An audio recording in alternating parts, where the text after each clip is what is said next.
Here's an overview of the Awning window motor drive system. So here's the main board, which has a set of buttons for programming settings, LCD touchscreen. This is your motor driver, which controls two motors. So one system can control two motors, 24 volt DC power supply, 5 volt regulator.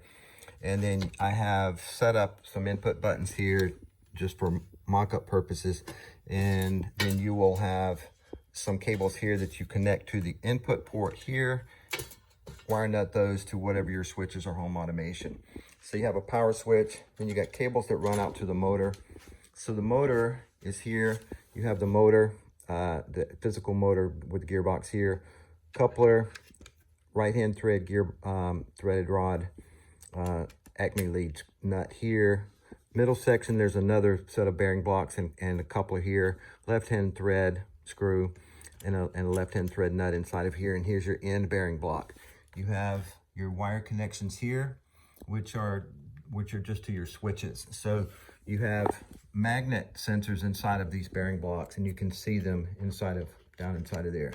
Magnet sensor there, and then one on this side. Inside of the moving lead nut block, you have a magnet.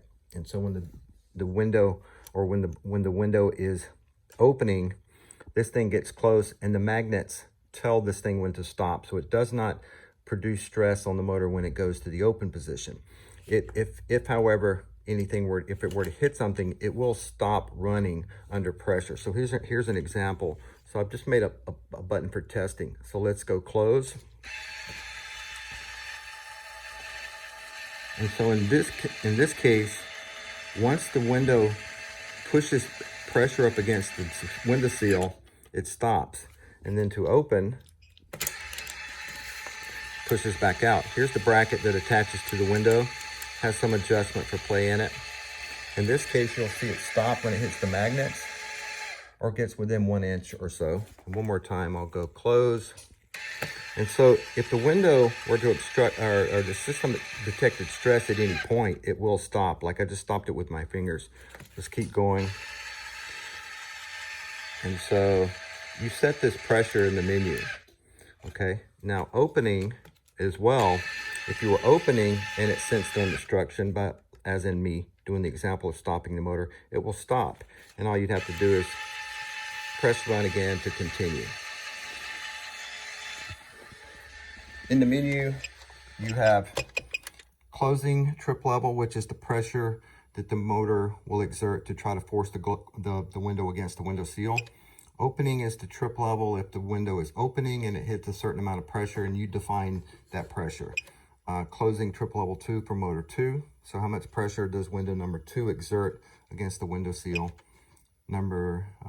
Opening trip level number 2. And then you have trip mask 1, trip mask 2. That's not important. That just when motor starts up, it has an initial surge of current, and we need to mask that for our current sensing circuitry. And then we have inputs 1, 2, 3, 4. So we have some test buttons here, 1, 2, 3, 4, built into the board, and they're labeled 1, 2, 3, 4. And that would be open motor 1, close motor 1, open motor 2, close motor 2. And then you have your external buttons that can connect here to the inputs. And this is where your mock-up set of buttons are going right now. So in the real world, you would take this cable, connect this to the input port, connect these wires via wire nuts to your home automation. All right, that's pretty much it for just a brief overview.